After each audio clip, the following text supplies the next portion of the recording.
ஐயா, வானத்திலிருந்து வந்த ஒளி, நீங்க இயேசுன்னு சொல்லுங்க. வானத்திலிருந்து வந்த ஒளி, ஒளி. வேற ஒரு பாட்டு வருது, வேற பாட்டு.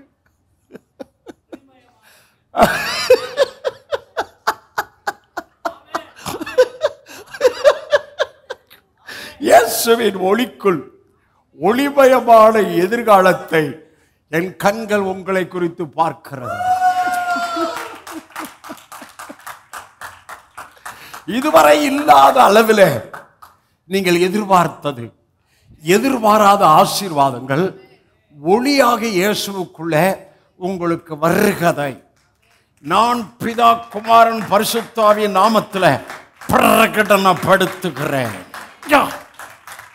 ஏன்னா சபையார, நம்ம எல்லாம் வானத்திலிருந்து வந்த ஒளியாக இயேசு இப்ப பூமியில இல்ல, அந்த ஒளியாக இயேசு எனக்குள்ளே இருக்கிறார்.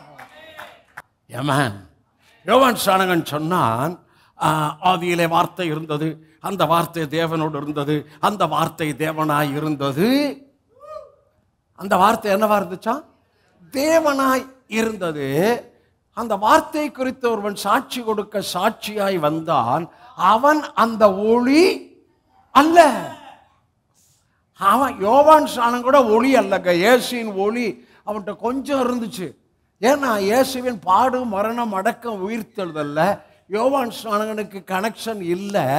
ஆகவே யோவான் ஸ்நானகனுக்குள் இயேசுவை குறித்த தீர்க்க தரிசன ஒளி இருந்தது. அவன் சொன்னா அந்த ஒளியை குறித்து அவன் சாட்சி கொடுத்தானா. இன்னைக்கு வானத்திலிருந்த ஒளியை குறித்து கர்த்தர் பிரீச் பண்ணுகிறார். அந்த ஒளி என்ன? எந்த மனுஷனையும், ஆமா ஒன்னு சொன்னேன், ஒளிமயமான எதிர்காலம் சொன்னேன். எந்த மனுஷனையும் உங்களை பிரகாசிக்க பண்ணுகிற வானத்திலிருந்த அந்த ஒளி இன்று வார்த்தையின் வழியாய் உங்கள் எல்லா பகுதியிலும் பொருளாதாரம், ஆரோக்கியம், சுகம், எதிர்பாராதது உங்களுக்குள்ள ஆவியில வச்சது, வாயில சொன்னது, எல்லா பகுதியிலும் இதுவரை இல்லாத பெரிய பிரகாசத்தை ஒளியிலிருந்து நீங்கள் சாட்சியாய் பெறுவதை உங்கள் மேல் நான் ஆசீர்வாதமாய் சொல்லுகிறேன்.